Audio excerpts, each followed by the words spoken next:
Council acknowledges the Wadawurrung, traditional owners of this land, and all Aboriginal and Torres Strait Islander people who are part of the Greater Geelong community today. Thank you for joining us this evening to celebrate International Women's Day, and thank you all for having me here today for this important celebration and award presentation, which is now in its 7th year. As you all know, this year's theme for International Women's Day, coming up on Monday, is Choose to Challenge. This theme highlights the fact that a challenged world is an alert world, and from challenge comes change. As a woman in leadership, I can speak from experience when it comes to the importance of challenging the status quo. Not only have there been times when I've had to stand up for equality in my own journey, I know there have been many before me who have braved and overcome very strong gender bias. And I'm grateful to everyone in history who has challenged gender inequality and discrimination, because without them, I know that I wouldn't be standing here today as Mayor. I'm also grateful to those who continue to stand up for equal rights, whether it be in the workplace or in the community. It's so rewarding to see so much progress and increasing opportunities for women. But gender bias and inequality are still very much real, and they continue to be a daily experience for so many women around the world. And while we acknowledge there is still work to be done, today is an opportunity for us to celebrate the local women who have truly shone in our community throughout the last year. Every single one of the Women in Community Life Award nominees are incredibly inspiring and genuinely making a difference in their community. The variety of work and significant influence that they've had is testament to the calibre of women that we have in Greater Geelong. And as Councillor Maloney reads out the list of nominees, you'll learn how they've been able to continue leading and serving their community even throughout the challenges of the past year. Many have shifted and changed the way that they do things in order to keep helping others and stay serving our community. As 2020 kept throwing curveball after curveball, all of the nominees continued rising to the challenge and demonstrating strength and commitment to their endeavours. And in pursuing their passions, all of these women are flying the flag for gender equality and respect by demonstrating the strength and value of women in our community. I'd like to acknowledge and thank all of the nominees for playing such an important role in the Greater Geelong community. I'd also like to thank the long-term supporters of this event. We have Women's Health Barwon South West, the Committee for Geelong, Barwon Health, the Jean Hales Foundation, and Christine Cousins MP, member for Geelong. And I also welcome the Soroptimist International Geelong and Zonta Club of Geelong for their multi-year sponsorship of the awards. I would now like to introduce the Chair of the Women in Community Life Advisory Committee to Council, who have established these awards, Councillor Belinda Maloney, to introduce this year's nominees. Thank you.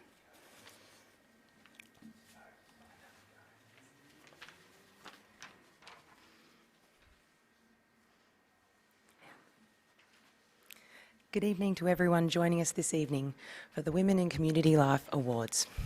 The nominees this year, as you will see shortly for yourself, have been setting an example of compassion, leadership and trailblazing for their peers, colleagues and community members through their work, passions and their volunteering. It is such a privilege to have the opportunity to tell you a little bit about the nominees, knowing that my words fall short, conveying the huge contribution that these women have made to the lives of others and to embracing and enhancing gender equality across the Greater Geelong region. Without further ado, let me share some insights about the women we are celebrating tonight. Our first nominee is Dr. Alicia Kennedy.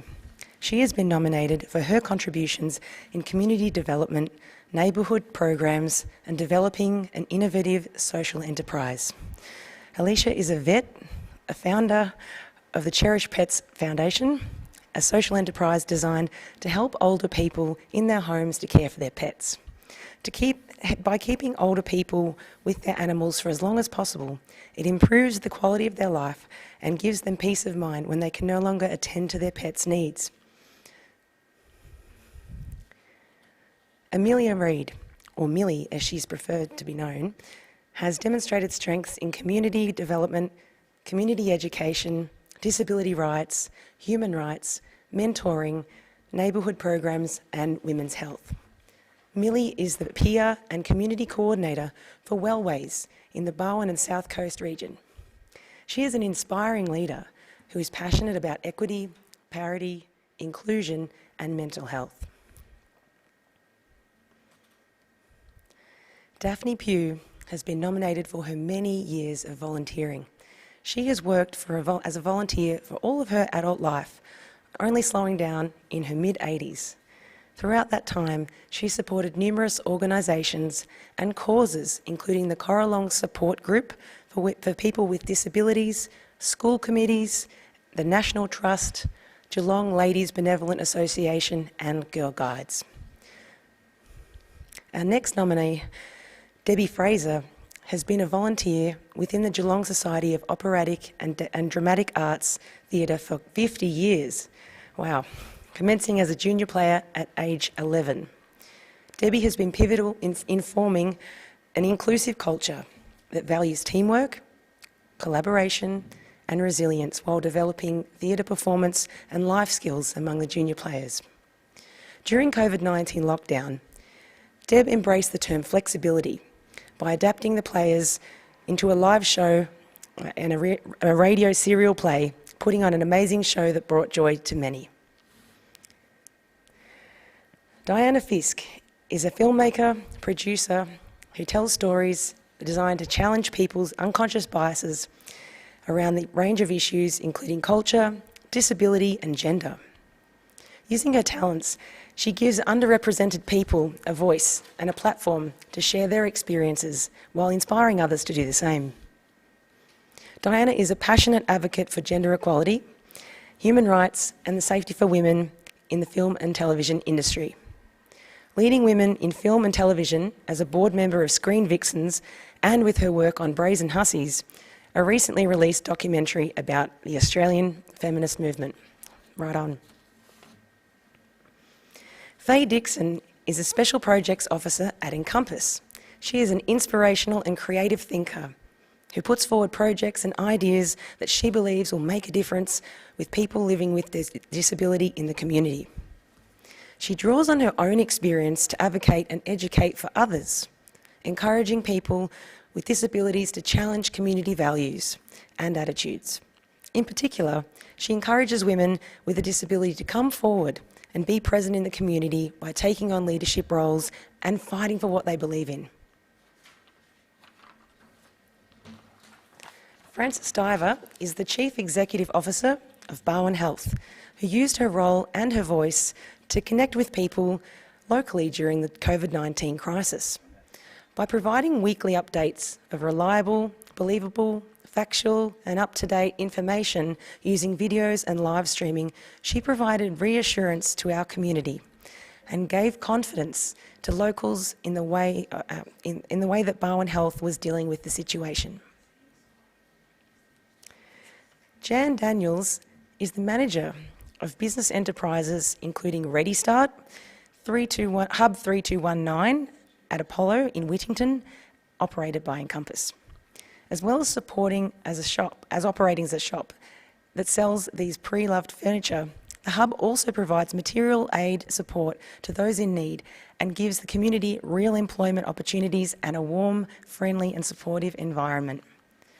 As well as being amazing at connecting with people who need support, Jan is an entrepreneur who believes in giving everyone a chance, no matter their circumstances or background, and believes that everyone has experiences that can benefit the broader community. Jordan Flagg is the Executive Officer of the Regional Aboriginal Justice Advisory Committee, which is designed to create systems change for Aboriginal people involved with the criminal justice system. Working until recently as the Victoria Police Aboriginal Community Liaison Officer, she is well known within the Aboriginal community and has been active in many local initiatives designed to improve relationships between services, Victoria Police and our community. Walking between culture, history, collective trauma and Australian or Western systems, she is a force of strength, inspiring for other women and working in justice. Kaz McGlynn uses art as an extraordinary communication tool.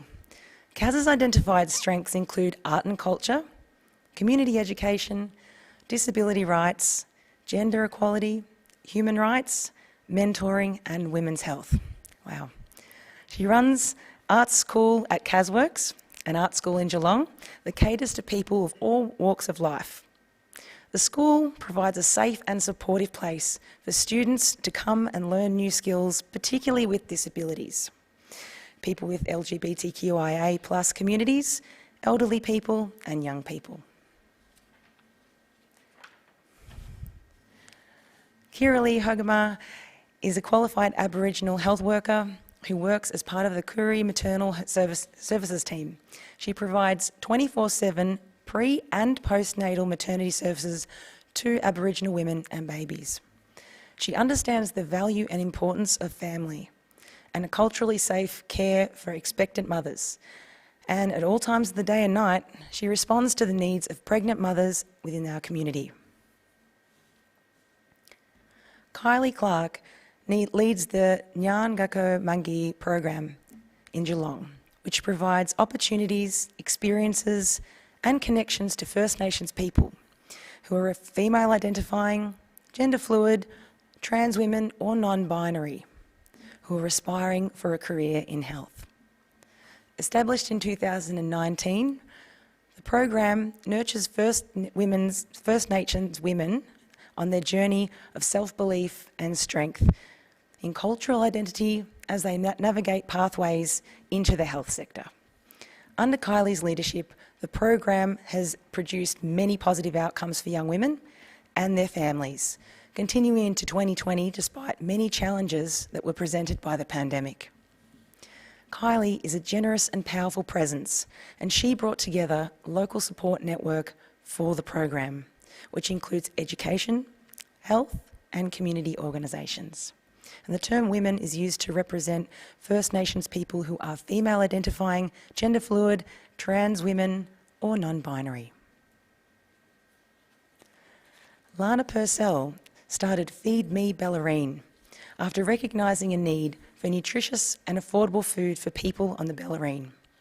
As the owner of Belly Bowls and Bellarine Catering, she saw how much food was being thrown out at the end of each day and decided to do something about it after a chance online meeting with co-founder Anthony Woodbury.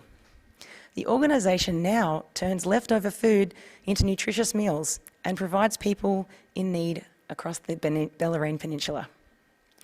Lana has a caring, open and approachable nature, and she offers support to many people in the community without questions or judgment. Not only to those in need of meals, but also to the volunteers who help out. Lauren Solomonson volunteers on the Communications Subcommittee for the Women in Local Democracy Geelong and works tirelessly to support the organisation's aim of increasing women at a local government level. During her time with WILD, she has rapidly expanded the organisation's presence and engagement and assisted candidates with providing social media training, resources and advice to help them reach a bigger audience. She's also currently serving a 3-year term on the board of the Geelong Animal Welfare Society, or GAWS. She volunteers as a marketing director at the Deakin Law School alumni chapter, and she provides hands-on support to a number of charities, including Share the Dignity, Ovarian Cancer Australia, and the RSPCA. Marion Bailey is the General Manager and Head of Operations of Deakin's Residential Services at Deakin University.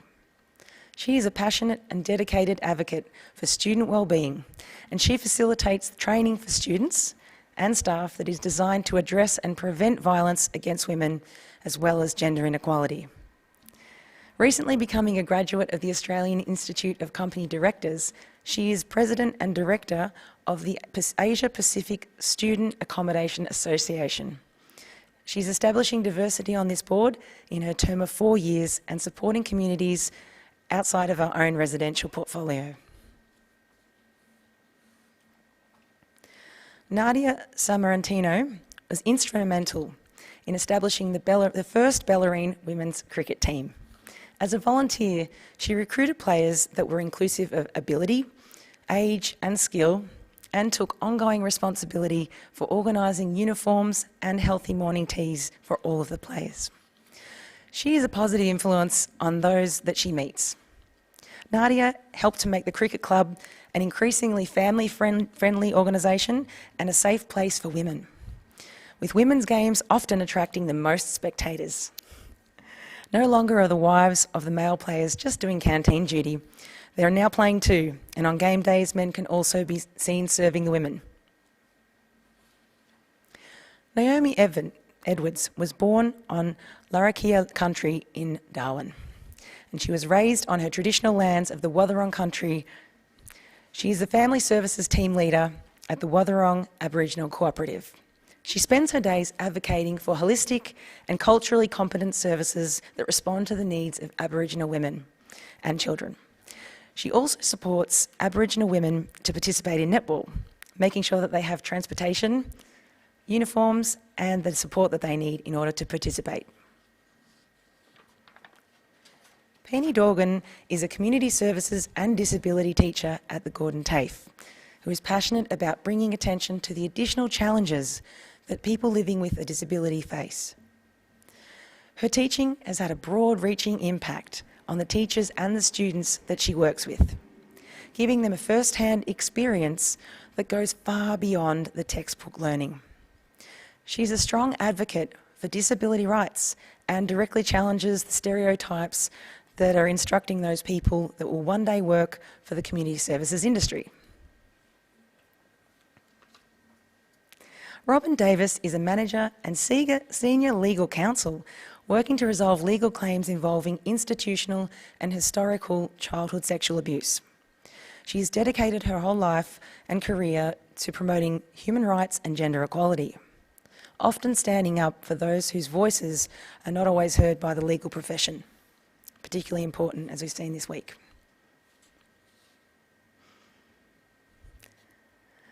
Sarah Ludwig helped raise awareness for over $20,000 for the Ovarian Cancer Australia organisation by organising a charity event in 2020 called A Moment for Maz, held in memory of her mother, Marilyn Butcher, who passed away sadly after a 3-year battle with ovarian cancer.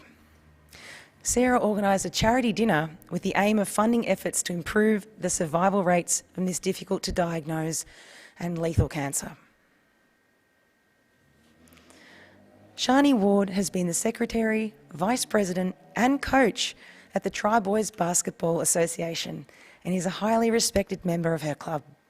By stepping into these traditionally male-dominated roles and mentoring others, she regularly challenges the stereotypes that exist within the sport and inspires others to step up and adopt these roles too. Sharon Nichols is the Parish Secretary and the St Paul's Anglican Church in Geelong, as well as a full-time teacher and parent. She volunteers to produce the Daily Dose newsletter, which helped keep our community safe and connected during the COVID-19 crisis and lockdown periods. The physical newsletter that was intended for older and more isolated members of our community and the parish, and she carried messages of support, self-care and positive news. However, its reach was soon extended and to a much broader audience that included young people and those that were not connected to the church in an e-newsletter. She also, since isolation restrictions have lifted, has renamed the Daily Dose to the Weekly Word and continues to be a source of connection and support during these difficult times. Stacey Murphy is a proud Aboriginal woman from the Wemba Wemba who was born and bred on Wathaurong country and holds ties to the Gulum Gulum. She is employed by the Wathaurong Aboriginal Cooperative and as a support coordinator for her clients at the NDIS and My Aged Care. In her role, she goes above and beyond to voice the concerns and to those of her community, making sure that her clients' needs are all met. She loves to help others, and she's constantly looking for new ways to improve upon her professional knowledge for the benefit of her clients and her community. Suzanne Collins is a proud Arrernte woman whose country is Central Australia. Susan was brought up on Wadawurrung country and is a third generation of the Stolen generation. Susan is also a Koori education worker and a mentor to young Aboriginal and Torres Strait Islander women. She's learning at Sacred Heart and Klana College in Geelong. Also, she's employed at St Joseph College in Geelong, and she leads this weekly group at Sacred Heart where she offers their insights and also activities such as basket weaving and making possum skin shawls. During the pandemic lockdown, she continued to provide this support, regularly going over and above to check on her students that she was mentoring. Tanea Watts is the Workforce Development and Human Resources Officer at the Wadawurrung Aboriginal Cooperative. She is dedicated to education and training and understanding the importance of improving health, well-being and equity for First Nations people and communities. Suzanne Elkington volunteers at the Special Care Nursery at the Geelong Hospital, talking to parents with babies born with a cleft palate or cleft lip. And as she and her daughter were both born with the same cleft palate, she is uniquely placed to provide this support and also guidance to parents during this difficult time. Tracy Dunstan is a coaching development advisor for the Geelong Netball Club Flyers program. In this voluntary role, she has developed better pathways into elite level sport for promising young players. Using a holistic and supportive approach, Tracy makes sure that all participants and their families are engaged and prepared for the journey ahead. Dr. Vale Mogadam is an academic researcher and lecturer at Deakin University. Professionally, she is leading research in energy management of clean energy and specifically electric vehicle applications. Vale has recently been appointed the chair of Deakin University's Cornerstone Unit or Capstone Unit, which leads over 250 different engineering students. And professionally, she's also leading research into optimising electric vehicle charging and environmental sustainability. Originally, she was from originally from the rural area of northern Iran. She has had to challenge gender stereotypes in order to pursue her academic career both here in Australia and abroad. Wow, what an impressive group of women, my goodness. The selection committee has expressed how overwhelming the calibre and diversity of nominees has been, and I'd like to echo the same. The fields in which women are influencing incredible changes and advancing gender equality really demonstrates how important gender equity is and how important the capacity for women is to take on leadership and advocacy roles.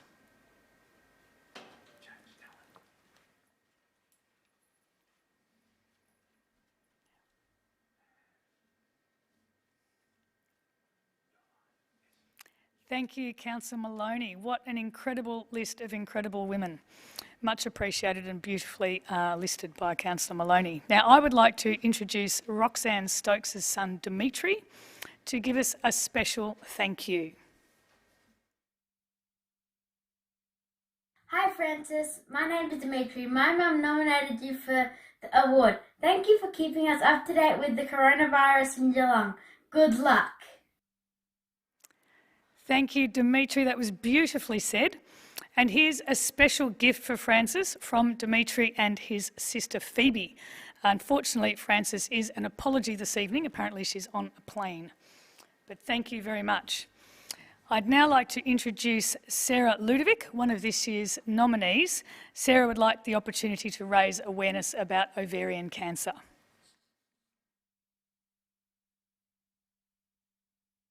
Thanks, Mayor. My name is Sarah and today I would like to talk to you about ovarian cancer. Every day in Australia, 4 women are diagnosed with ovarian cancer. And unfortunately, every day 3 women will die from ovarian cancer. I know this personally as I lost my mother to ovarian cancer after a 3-year courageous long battle. Just like many other women, by the time Mum was diagnosed, it was simply too late. She never had a chance. It had spread throughout her abdomen, bowel, liver and spleen. The only symptom Mum had was constipation. She was stage 3B, and we were advised that this would ultimately take her life. Despite Mum's devastating news, she was incredibly determined to fight for her life, and fight she did. It was so important for her to do anything and everything she possibly could to live for as long as she could, to see her grandchildren grow and spend as much time as she could with her family. But the fight was not pretty. Mum was incredibly unwell, having multiple surgeries, chemotherapy. For us, her family, it was unbearable to watch. Currently, there is no early detection test for ovarian cancer. A cervical screening test or a pap smear won't pick it up. The symptoms can be vague, such as discomfort or pain in the abdomen, feeling swollen or bloated, a loss of appetite or feeling full quickly, tiredness or an unexplained change in weight. To me, this simply isn't good enough. The women in your lives, the women in my life, they simply deserve more. I encourage every woman listening to know your body, and if you have a feeling that just something isn't right, go to your health professional as soon as possible and insist on further tests. As women, we often prioritise others before us, whether it be our children, parents, siblings, partners. But what we do need to do is ensure that our own health is a priority. Because we are all important. You are important. Since losing my mother, I've made it my mission to direct some of her strength and fight to raise awareness and much needed funds to help support research in the fight against this brutal disease. Today, I am proud to support an amazing organisation called Ovarian Cancer Australia, who assists those who are diagnosed with ovarian cancer by giving education, support and advice, as well as raising awareness and much needed funds. So please take the time to look up their website, ovariancancer.net.au. Know the disease and spread the word. And if you can, please donate to this worthy cause. Thanks so much for your time.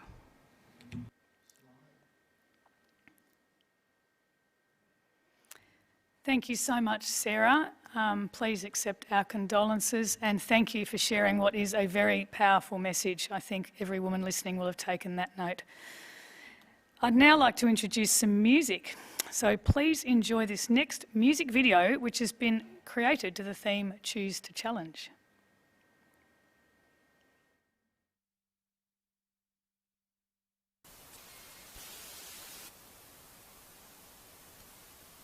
The big question for you is, what will you choose to challenge? Choose to challenge. It's about saying no more. Stop. That is not cool. Cool. Is what will you choose to challenge? Choose to challenge. We might not be able to fight every single bias, but if we all choose just one challenge, our chances will grow. What type are you? What entices you? What stands out for you? What stands for you? Might not think it's you, but it's precisely you. When they see something off and you're gonna stop when it all comes down to you. Never begin to dissolve this. Woman, I hold the population, note this. But they only be see 10% of the world's income householding. If you don't speak up, you condone this. I shouldn't really have to approach this, but it's world with the monogamy, so to speak, we should stick up for each other to resolve this. Simple steps, all of this starts with you and me. It's a me, you and me. Pull out the bias and you will see. Celebrate women's achievements so she be seen. For an inclusive world, you be key. I said you be key. For your sisters and cousins, you be key. For your mother and auntie, you be key. For the unity, choose to challenge for the community. I choose to challenge, choose to challenge. Is choose what to will challenge, you choose to challenge, choose We to might not challenge. be able to fight every single bias, but if we all choose one challenge, our chances will grow. That's what's hot. And for those of you left with top, so when I hold it down for what bosses and then I'll beat down what on top. Time to stop paving ways. Show the world what you got. Tell them get out this way. I can bring inequality to what's top. Are you listening? Is it sinking in? Are you permitting it? Are you standing up? Are you seeing it? On the internet? Are you clicking it? Are you nipping it? When you witness inequality, dismiss them or you letting them. By admitting this, you're getting things on the right path, playing the right part. To that evolution, with your contribution, we can cut out exclusion. That's a woman's solution. confusing. Involves us introducing. Unlearning, we are not equal, so tell me what side are you choosing? I choose to challenge, choose to challenge, It's choose what to will challenge, you choose to challenge, challenge. choose We to might not challenge, be able to choose to fight challenge, every choose to single challenge, bias, but choose if to we all challenge, choose choose to one challenge, challenge, choose to challenge. That's what's hot. And for those of you that forgot, they wanna hold us down for we're bosses and then they'll beat down we're on top. Time to stop paving ways, show the world what you got. Tell them y'all to wait and bring inequality to a stop.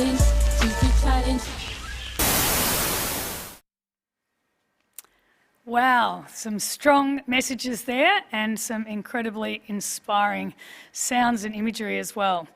Now we're moving into the formal proceedings, the awards themselves, and I'm very honoured to introduce a very long-time supporter of these awards, the Honourable, well, Christine Cousins MP, member for Geelong. I consider her honourable, and I look forward to Christine introducing all the nominees. So thank you.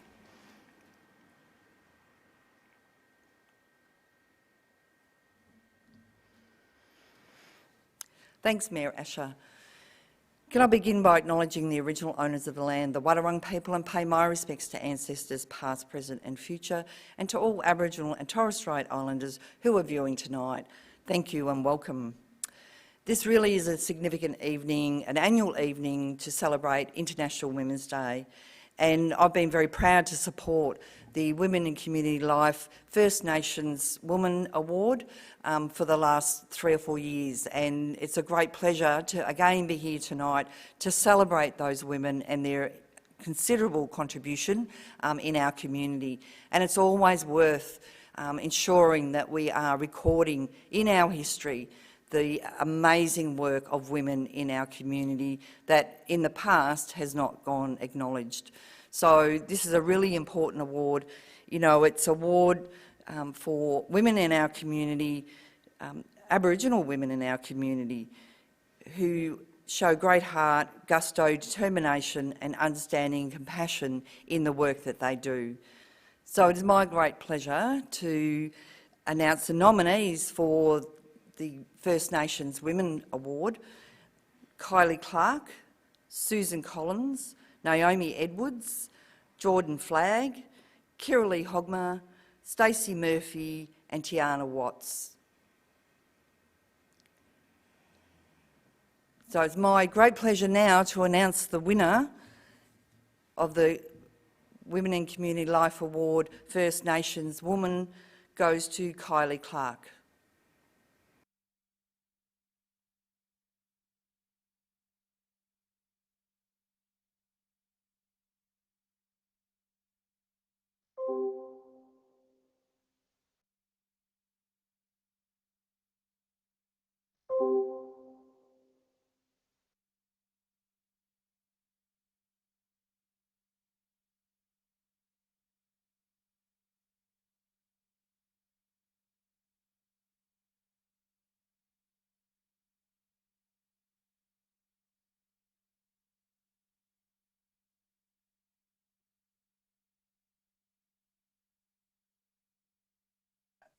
What do you want?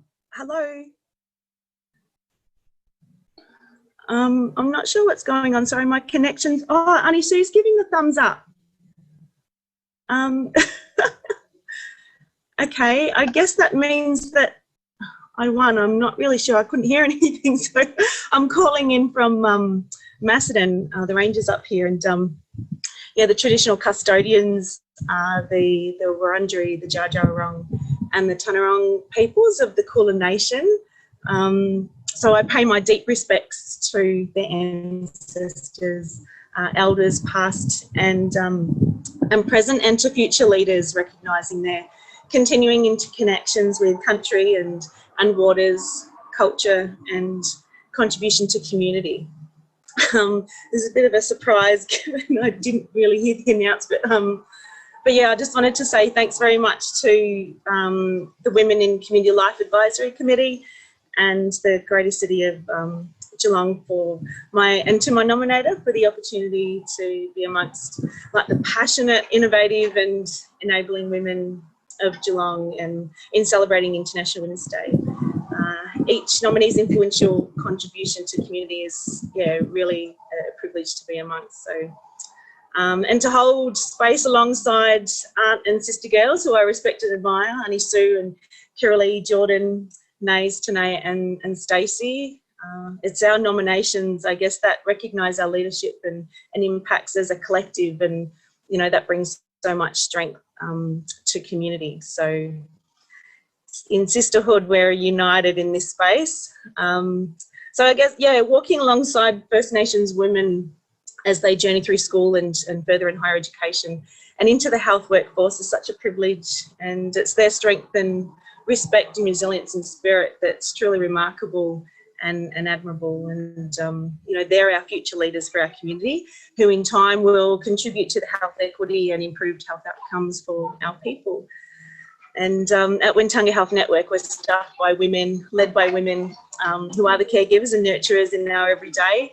So to be considered as a nominee for this wonderful initiative and special event, I guess it reassures me that community see my value in this work and my leadership. And thinking about Steph Armstrong, Camilla, a woman who's a mentor of mine, she once told me that to measure success and outcomes isn't about ticking boxes on government reports, it's about our community making that call, and they decide if you're doing things proper way or not, and they'll pull you up if you don't. So I wanted to acknowledge my Gunditjmara, Watchabola and Ngarrindjeri ancestors who guide me, respected elders whose shoulders I stand on, and my friends and family and sister girls who give me strength. And a special shout out to Mumsy Shells in Geelong on Wadawurrung country. Your love and support is unwavering. And of course, yeah, acknowledging all the sponsors and Barwon Health, Christine Cousins, Committee for Geelong, Jean Hales for Women's Health, Sir Optimus International of Geelong, Women's Health and Wellbeing, Barwon Southwest, and Zonta Club of Geelong. And a special shout out to Penny Thornton and the production crew, the True South Film production crew. Yeah, it's been awesome hanging out with you guys, and yeah, happy International Women's Day, everyone. Thank you. Congratulations to Kylie, and fantastic recovery from the tech issue there. Well done. And a very well-deserved award too. This is the award that Kylie will receive in the next week or so. So we look forward to giving that to Kylie in person. Next up, I'd now like to introduce Jennifer Cromarty from the Committee for Geelong, the sponsor of the next award. Thank you, Jennifer.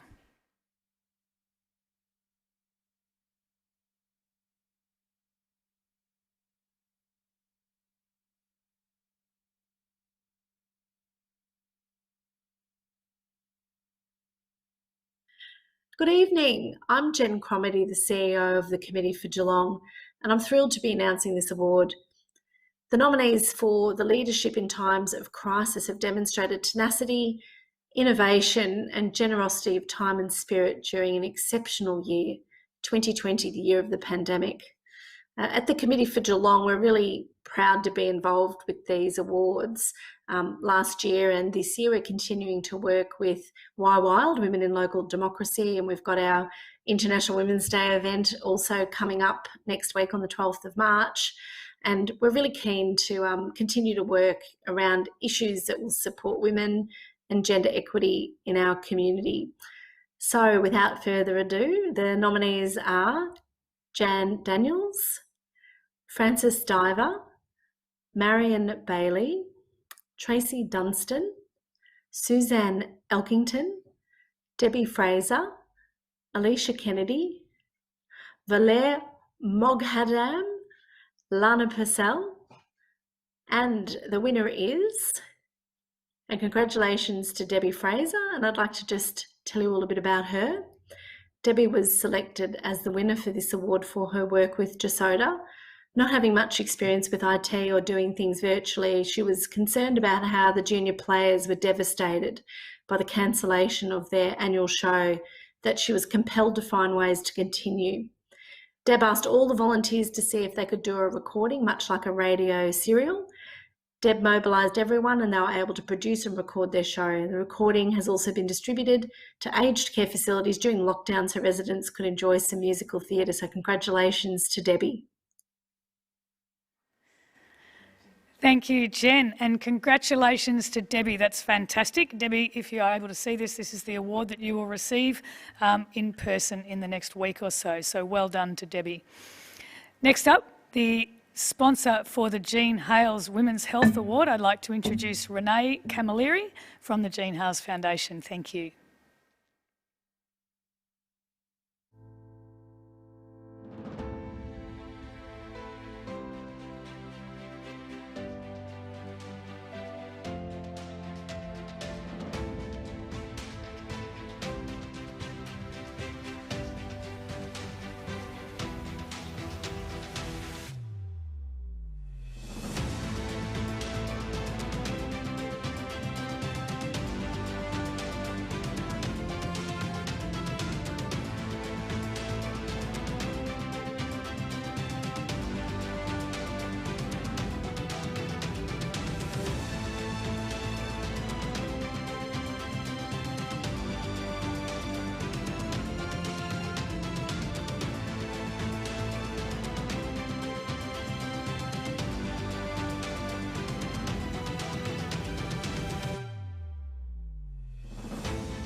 Okay, we have a little bit of a technical situation that we need to address in that we are running ahead of time, which is actually a really good outcome, but as a result of one of our winners not being actually on Zoom. Can I please ask all nominees who are standing by on Zoom to remain on Zoom and just keep your connection live and make sure that you're listening in so that we can catch up and actually have everybody speaking when they should be. That would be fantastic. Thank you. But now we will go to Renee Camilleri for the Jean Hales Women's Health Award. Thank you.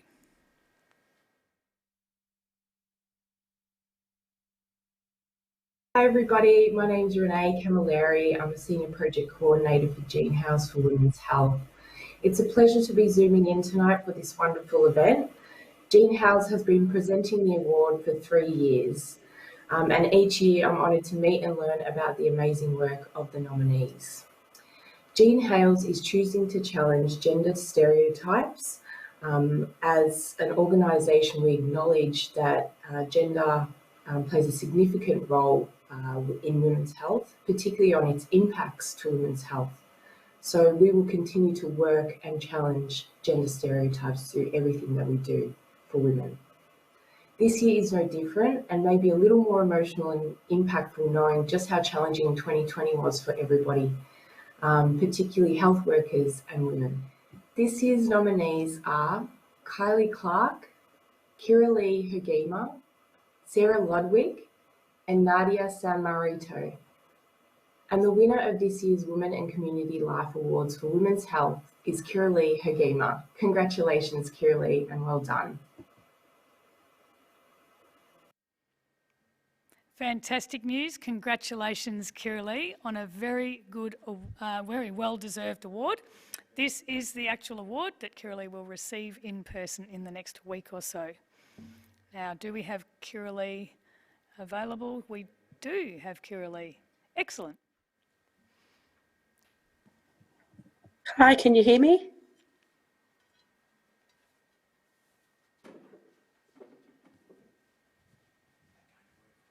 It's fine.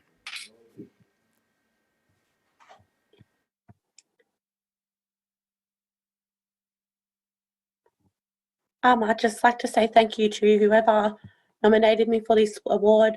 Health has always been my passion in life, following in my mother's footsteps.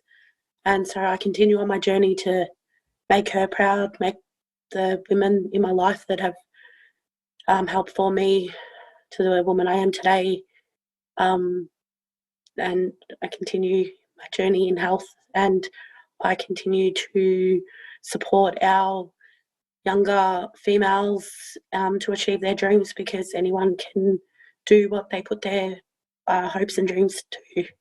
Thank you. Well done, Kiralee, and that was an award for leadership in women's health, so very well done. Now, I'd like to next introduce Amanda Cameron from Barwon Health, a sponsor of the next award. Thank you, Amanda.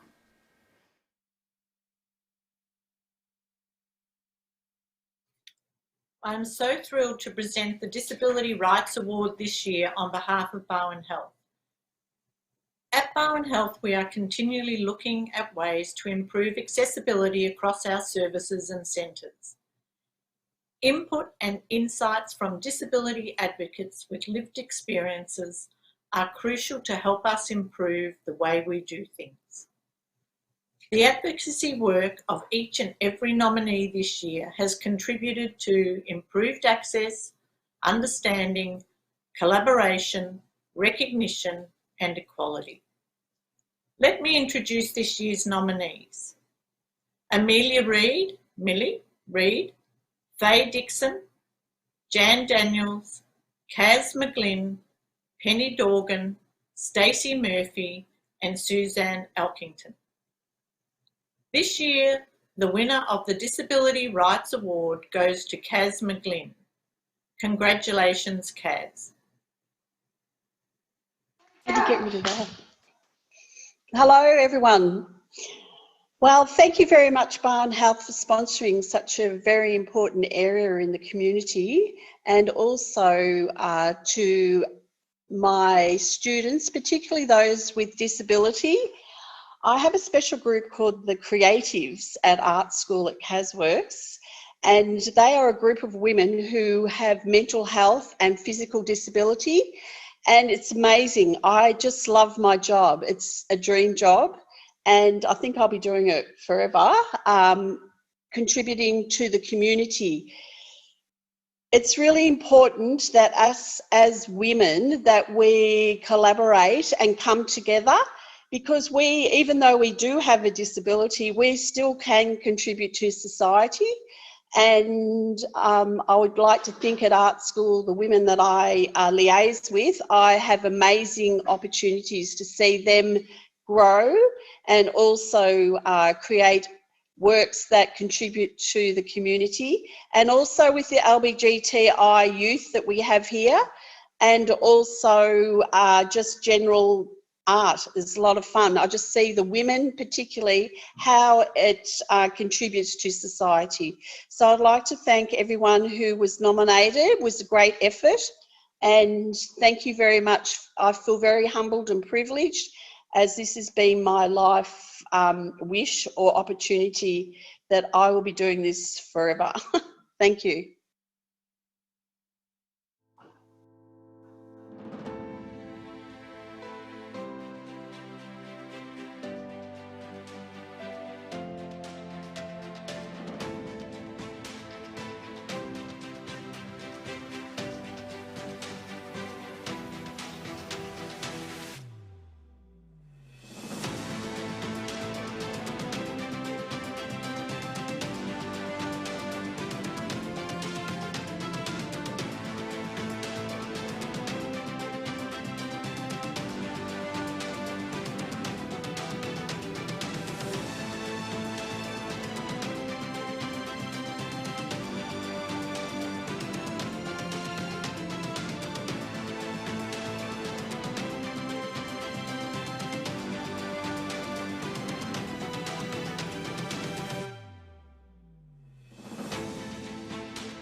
Next, I would like to introduce the sponsor of the Human Rights Award, and this is the Zonta International of Geelong, and it'll be Chris Denmead, and there are a lot of nominees here, so welcome to Chris. Thank you.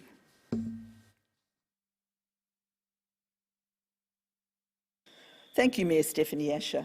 I would like to thank the City of Greater Geelong and particularly the Women in Community Life Advisory Committee for the work they have done in establishing these awards and acknowledging and celebrating women in our community. I am pleased to be here to represent the Zonta Club of Geelong and our President Karen Colwell, who is unfortunately interstate and can't be with us this evening. Zonta International envisions a world in which women's rights are recognised as human rights and every woman has the opportunity to achieve her full potential. In such a world, women have access to all resources and are represented in decision-making positions on an equal basis with men. And in such a world, no woman lives in fear of violence. That is the vision of Zonta International and the vision of all Zontians worldwide. So it's easy to see why this particular award was close to our heart, and we were delighted to be able to sponsor the Human Rights Award, because women's rights are human rights. Gender equity is a basic human right and its achievement has immense socio-economic implications, yet gender inequities are deeply rooted in every society. The UN Sustainable Development Goal number 5 is to achieve gender equity and empower all women and girls. While progress has been made, no country has achieved gender equity. Nearly 40% of women and girls, or close to 1.4 billion people, live in countries who are failing in gender equity. The Global Gender Gap Report for 2020 estimates that it could take 99.5 years to close this gap. So what are we as Zontians doing? Zonta International has spent 100 years advocating for gender equity and the human rights of women and continues to fight for this cause. Zonta and its clubs advocate in a variety of issues related to gender equity and women's empowerment, particularly through their partnerships with the United Nations and the Commission of the Status of Women, the Council of Europe, and particularly 2 projects that Zonta has established. Zonta Says No to Violence Against Women and the Zonta Says Yes to Gender Equity campaigns. In addition to our advocacy efforts, Zonta's education programs and international service projects work to empower women and provide them opportunities to live on an equal basis with men. In Geelong, the club has been able to support local young women to complete their secondary education with scholarships and specific awards. We also work locally, advocating for women in our local community, and we have been able to support many local projects and provided printed material for domestic violence providers and supported local women's emergency accommodation. 2 of our major local service projects include making 25 breast cushions a month for survivors of breast cancer and providing them to the Andrew Love Centre at Barwon Health. And we make up to 1,000 birthing kits annually for third world countries to provide a clean birthing environment for the delivery of babies in remote areas. The Zonta Club of Geelong has been supporting the work of Zonta International in Geelong for over 40 years and will continue to do so. So please check out the website to see what we're up to. The category of human rights has attracted a large number of applicants, and I would like to introduce each of them to you now. Alicia Kennedy, Amelia Reid, Daphne Pugh, Debbie Fraser, Diane Fisk, Frances Diver, Jan Daniels, Kaz McGlynn, Lana Purcell, Lauren Solomonson, Marion Bailey, Robin Davis, Shani Ward, Sharon Nichols, Stacey Murphy, Suzanne Elkington, Tracy Dunstan and Vila Mahoganen.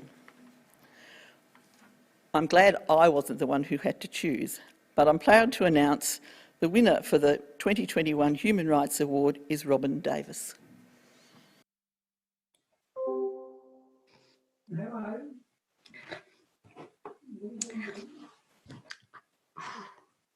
I'm sorry, I just feel a little overwhelmed here.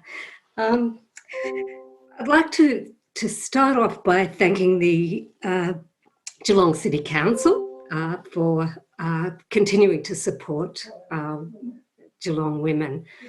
Fantastic effort. Dear to my heart is the Women in Community Life Committee, and I would like to thank that committee for honouring all of us tonight and for the important work that you do in keeping women at the forefront of things. Thank you so much. I'm totally overwhelmed and I'm shocked that it's me. I feel really privileged and honoured to stand beside all these women here, all my sisters who give so much to the community and some, like Ms. Pugh, whose life has been devoted to community service. She is certainly somebody who I would regard as being a role model, because when I'm 80, I hope that I am you, Miss Pugh, and still assisting the women's cause in some way. So thank you everybody for participating, and I just feel overwhelmingly honoured. Today, I don't think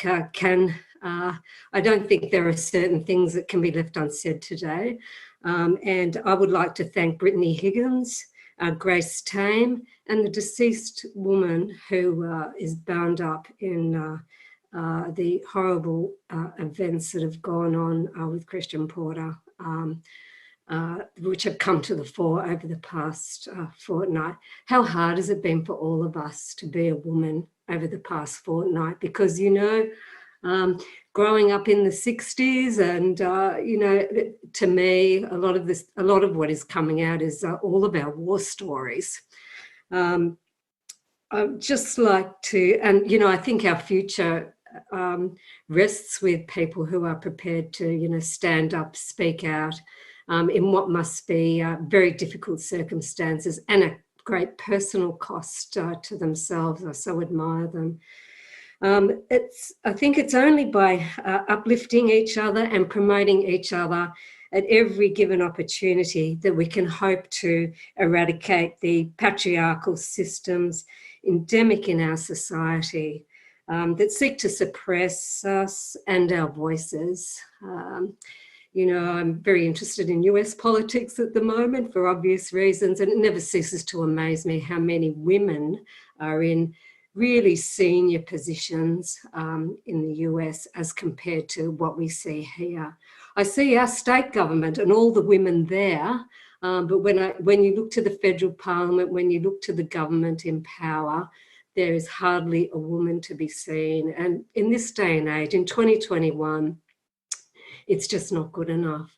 I'll continue to battle all my life legal issues regarding women, as I have done throughout my entire career. And I'll continue to look for opportunities for others wherever I can. We can't win this alone. We have to stand together and move together, is my view. Irrespective of class, power and privilege, which are other things that cause to suppress us as well. I'm going to end here. I'm totally overwhelmed by this. I thank you very much, and I thank all my sisters here that have stood beside me virtually, and thank you all for your great contribution to our community as well. Thank you. Congratulations, Robin, and very heartfelt words there. I think, as you say, it's very topical at the moment, so congratulations again on that very well-deserved award. Robin will receive one of these in the next week or so in person. The next award is sponsored by Soroptimist International Geelong, and this is a scholarship award, so I'd like to introduce Anne Cook from Soroptimist International. Thank you, Anne.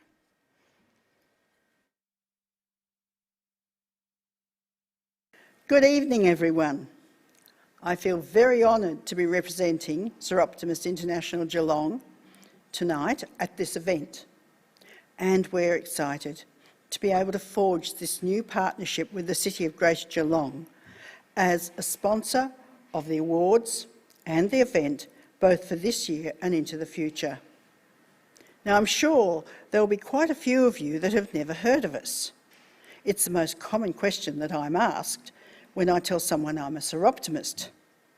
But Soroptimist International have been a global voice for women and girls for 100 years, with a network of about 72,000 members in 212 countries. And we're represented at the United Nations across 8 UN centres, ensuring that the voices of women and girls are heard. And as we celebrate our centenary, we continue with our mission to transform the status of women and girls through education, empowerment, and by enabling opportunities. For 100 years, Soroptimist International has chosen to challenge gender stereotypes globally through development projects, research, awareness raising and advocacy to help women and girls access their fundamental human rights. Soroptimist International Geelong celebrated our 60th anniversary last year, and over the years we've raised funds for and supported a large number of projects, volunteering to provide English conversation sessions for the EAL students at the Gordon, material aid and advocacy for survivors of domestic violence, as well as supporting girls with education and leadership aspirations. Currently, we provide bursaries to help 2 girls from refugee backgrounds to complete years 11 and 12 at North Geelong Secondary College, and the scholarships for 2 students to extend their EAL studies at Gordon TAFE, while internationally we support 2 primary school students in Zambia. So it is with great pleasure that this year we're able to extend our support in the field of education by providing a special acknowledgement for an incredibly motivated and aspiring community leader with a $1,000 scholarship from Soroptimist International of Geelong for her ongoing education. So I'm thrilled to announce that this special acknowledgement will be awarded to Tanea Watts.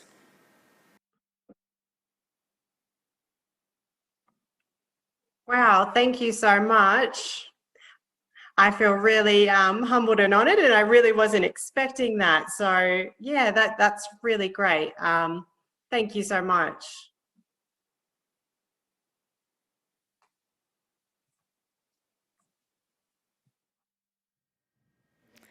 Congratulations, Tanea. I'm sure you will put that scholarship money to good use, and hopefully you can report back to us at some stage, maybe next year, as to how that helped you. Next, we have the sponsor's address from Women's Health Barwon Southwest, and I'd like to introduce Emma Marnie from Women's Health Barwon Southwest. Thanks, Emma.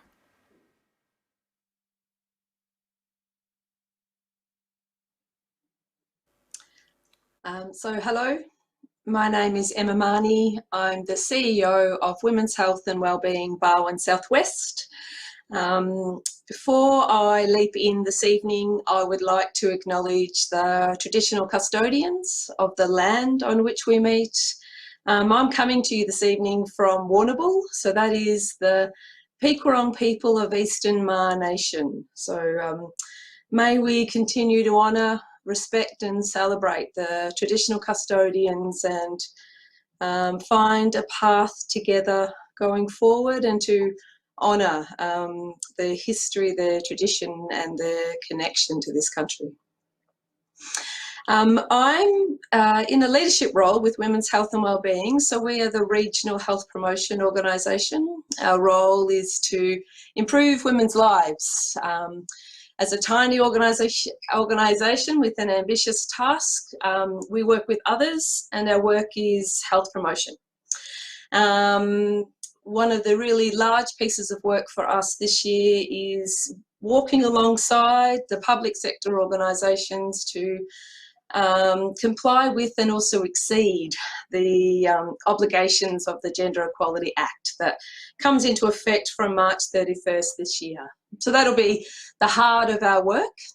And the reason I'm here this evening is because the heart of our work is women and women's movement and the achievements of women to date. So we're incredibly proud to be sponsoring the awards for the Women in Community Life as part of the grander and larger International Women's Day. So just to acknowledge that we're part of a global momentum that wants to see, recognise and celebrate what women bring. A celebration that has spanned, I believe, about 100 years. And it's the heart of this Women in Community Life prize. It's the idea that we recognise what women do. We sometimes make visible the invisible. And the theme of this year is the idea of choosing to challenge. So the courage to speak up. Certainly there's been challenge across the last 12 months in COVID and the global pandemic, and women carrying an incredible load through that time. And we have a really unique opportunity now to make change, to really seize the day. And I think the heart of this evening's celebration, the heart of the Women in Community Life Award is very much about that. It's about lifting, elevating and celebrating what women do. And so I would like to really close, but also hand over a great celebration and recognition of all of the women that have been part of, who've been nominated and thought about and already celebrated and recognised, and for those that have won awards across the First Nations in Women in Community Life and the Women in Community Life Awards for disability rights, leadership in women's health, leadership in times of a crisis like we probably never imagined would be so greatly needed, and Women in Community Life Prize for the human rights. So to all women that were part of being nominated, seen by somebody and presented for the awards, I see you, we celebrate you, and let's work together. Let's keep celebrating what women contribute and taking great strides towards a more equal and more just world. So thank you. Thank you, Emma, and what a lovely energy. We really appreciate that energy, and we really appreciate your sponsorship as well. Now, if we were all in the same venue, this would be a little bit like we had a late arrival, and we are now going to get Debbie Fraser up from her chair to do her thank you or her speech for her winning of the award for leadership in times of crisis. So over to Debbie Fraser. Thank you so much. I'm still in a state of shock, but it's just amazing, and I'm thrilled to bits. I just would like to thank the Women in Community for allowing this to be an event and recognising women in the community. And I think after the year that we had last year, it was a difficult year, but my association with Jasoda and the young people that have come through is really special, and to see the growth over the years, particularly in the performing arts. And we have a celebration of collaboration, diversity. Our motto is growth, spirit, openness, determination and awareness. And I think that we embrace all of those things. So I'm very thrilled for all the women in my life over that time that have empowered me to go on and do something that I believe in. I would particularly like to thank Sandra Lowther, who was my nominator for this year, and Helen Stevenson and Shane Lowe, who supported the nomination. Give me a script, put me on the stage. I'm much more comfortable. This is really hard. And lastly, but not, I'd like to thank my darling husband, Don, for all the support and being my rock all these years and allowing me all the time in between being a mum to 4 gorgeous kids and 5 grandchildren to continue Jasoda in the community. And it's really a special place and a special theatre family. So thank you from the bottom of my heart. I really am appreciative of this recognition. Thank you. Thank you, Debbie, and congratulations once again. And thank you to all of our finalists. Up next, we have our final surprise, which is a short documentary film produced by the very talented team at the City of Greater Geelong. And it's about our finalists, so I would also like to thank Penny Thornton, True South Production and Platform Arts for all their hard work on this film as well. And this will bring us to the conclusion of proceedings, so please enjoy this short film. We look forward to your feedback, and we also, of course, look forward to seeing you next year as well. Thanks once again to all of our sponsors, to the finalists, to the city staff that have worked so hard on this event, and for Total Events for making this streamed event possible. So stay safe, everybody, and enjoy the film.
I'm a lawyer. I am a Victorian public servant. I'm a Ovarian Cancer Australia ambassador. I'm a heart-centred veterinarian, and I'm also passionate about social inclusion and social justice. I'm a proud Aboriginal woman. I'm also a local artist. I'm a lecturer in IT at Deakin University. A leader of a major healthcare organisation. I'm a president and I'm a director. And I'm a mad keen Geelong supporter. A teacher. A mother of 3 beautiful children. I'm a proud mother of 2. I'm a sister. I'm a friend. And a friend. A friend and a dog mum. I'm a dog mum. I love to cook. And I love my community.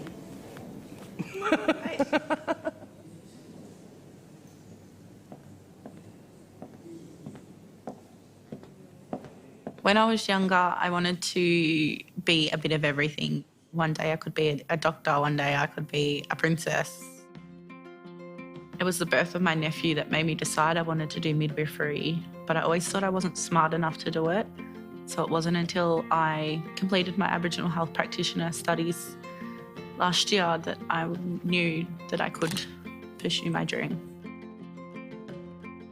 My name's Kiri Lee Hogua. I'm born and raised here in Northern Country, but my mob is Wemba, so from Swan Hill. My background is from my grandfather and also my mother, but I have Dutch heritage from my father. So I'm studying my Bachelor of Midwifery in March at Australian Catholic University. So I have a 5-year goal, so 3 years of study and then 2 years to find my feet working hopefully within Geelong area. And then my long-term goal is I want to go to Darwin and work in the remote communities up there. They are just so gentle and generous because they're not used to just having much. And I want to give back to communities. I'm most inspired by the women that I've got in my life, from my family to the women I work with or that I've grown up with. And then I've got lots of strong women within my community at Wathaurong. They've always pushed me to keep on track. Without that support over the years, I feel like sometimes I actually wouldn't be sitting here today. I made some poorer choices when I was younger. I definitely would not be achieving the goals that I am. I'd probably just be, another sort of statistic. If I looked back, or even 10 years ago, I wouldn't think I'd be in this position.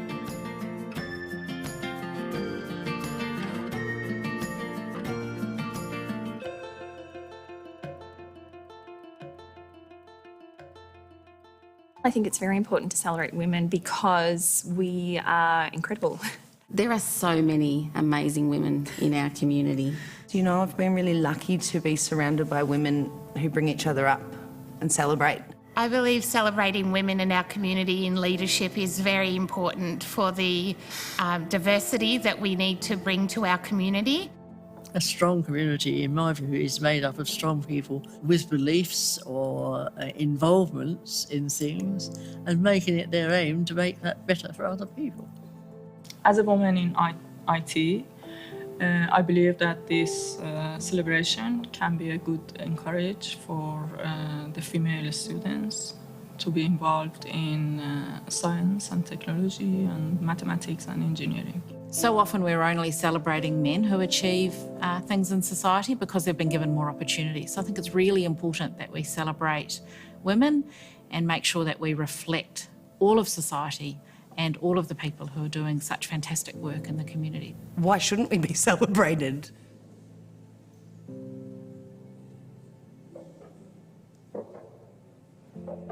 I'm currently employed as a senior legal counsel with the Institute of Sisters of Mercy. I also am a board member at Barwon Health and have been for the past 5 to 6 years. I grew up in a family that was very disadvantaged and poor, but fortunately they enrolled us in a Catholic primary school where discipline was harsh and learning was good. And I went to a parish school and got a very good education, and I think that that's what set me on my way. After high school, I started studying arts. One of the subjects that I took was legal studies. I really enjoyed having a sense of justice and wanting to help others. I was always interested in women's place in the law, particularly because at the time that I was studying law and at the time that I became a lawyer, we were in a minority, a serious minority. I feel like I've had an enormously privileged working life. I've mentored young women in a legal aid organisation. I've taught them how to obtain domestic violence orders for women. I'd go off to the local magistrates' court and represent the dozen or so women who were needing to obtain restraining intervention orders at the local court. I wouldn't mind doing it when I'm 70 years old. It's, you know, if it has to be done, it needs to be done. And I would never think that I was too senior to do that work because I just think it's so important to do. Working now in an area that's really difficult, which involves survivors of historical childhood abuse, I consider this a privilege to do this work irrespective of how hard it is, because it is the most important work to try and correct the wrongs of the past, and that's the work that I'm currently involved in and enjoy it immensely. There's still some industries I find that are male dominant, and you know, it can be hard to break some of history and some of the usual mould. I feel that obstacles in our way are still leadership roles and recognition of equal pay. In terms of the workplace, women can be criticised compared to men if they're overconfident or too bossy or too opinionated. A lot of women, from what we've heard, are afraid of taking that jump into community leadership. Absolutely, progress has been made. There's still a lot to go. I guess even when we're thinking about things like language, some people might say it's political correctness, but what we know is like language shapes the way that our world is created. And I think we as a society can and are doing better. And that's shaped by the way we talk about people and the way we introduce people and the way we acknowledge people in their existence. When I was young, I wanted to be an inventor. I didn't know any inventors. I don't know why. I was just really intrigued by how things worked. Not long after that, I guess I wanted to become a police officer and join the army. Linda Hamilton from Terminator 2, she was my hero. I was really infatuated with women in roles of power and strength. My name's Kylie Clark and I'm a proud Gunditjmara, Watchabola and Ngarrindjeri woman through my father's bloodline. I was born and raised here on Wadawurrung country. I work for an organisation called Wentunga Health Network. Wentunga means to understand. It's a Wadawurrung word. The organisation aims to contribute to the health equity of our people here in Victoria. And within our organisation is the Nyang Gakumanki program, which I lead here in Geelong. And Nyang Gakumanki means to hear within. It's an important message that we send to our young women. And the aim of our program is to back and nurture the aspirations and the journeys of young Aboriginal women who are looking at becoming health professionals and the responsibilities that that bring in terms of contributing to the health outcomes of Aboriginal people. I'm passionate about education and now recently more health, and in my current role those two passions have seemed to combine for the most perfect role for me. Another really important component of that journey and of our time with the young women and their families is to create a sisterhood, you know, that sense of, hey, Tita girl, you know, like, oh, you're interested in nursing too, or you're a Gunditjmara woman as well. You know, it's that sense of creating a space where our young women feel that they belong and they can rely on one another and connect, and, you know, come the time when they are, you know, they have gone through school and they are at university and they need to rely on one another. It's like we're creating a little network within networks. So there's a lot of strength that comes with that sense of sisterhood.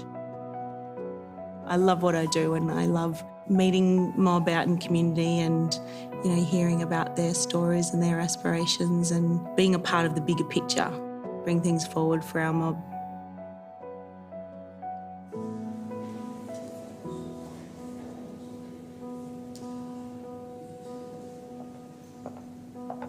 Well, art to me is connecting to community, building confidence, self-esteem, and a form of relaxation.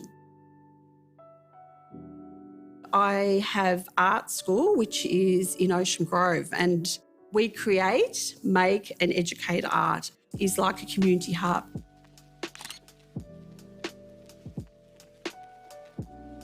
I have an experience of mental health.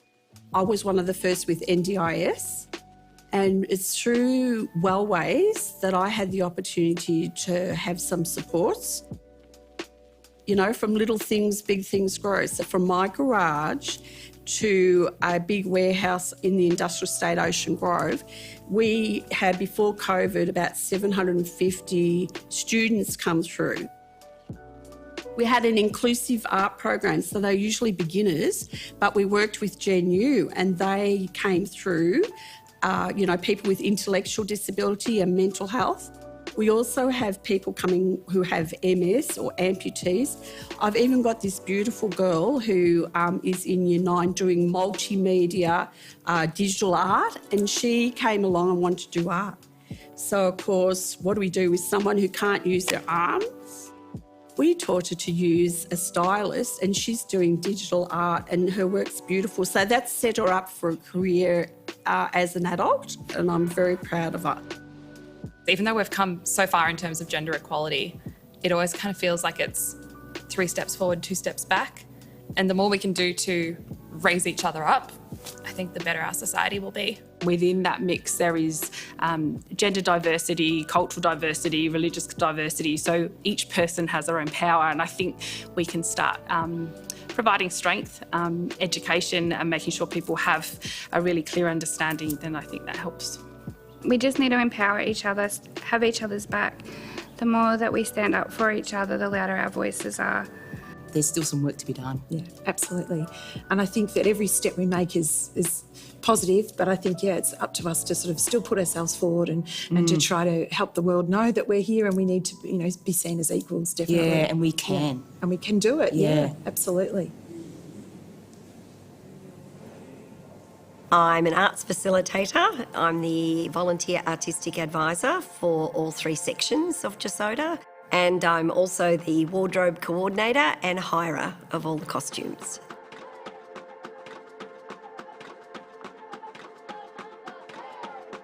We moved from Ballarat to Geelong when I was 8 years old, and we had relatives that were involved with the Geelong Musical Comedy Company, which was the adult arm of Jasoda. And they said in 1965, we're going to start a junior group. The rest is history. We just went there, loved it. They did 2 shows a year, a concert-style show and a musical. You were in an environment that allowed you to be the best person that you could be. It was always supportive, encouraging. Basically, I just stayed. And in almost 50 years of being involved on the other side of Jasoda, there's probably been thousands of young people have come through that company, from 10-year-olds through to 17-year-olds.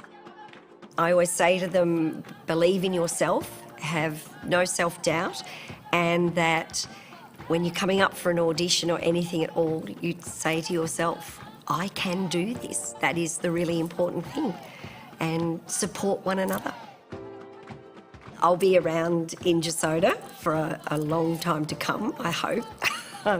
I think it's the camaraderie, what it brings and what it means to me to be surrounded by those people and to see the joy they get from being part of that community over the years is just really important to me.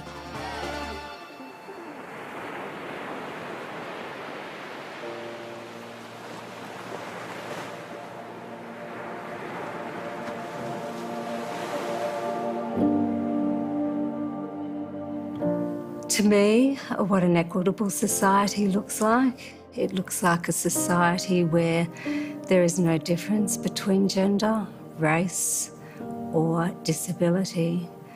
It's a society where power and privilege are not to the fore. It's a society in which people can advance and are advanced on the basis of merit.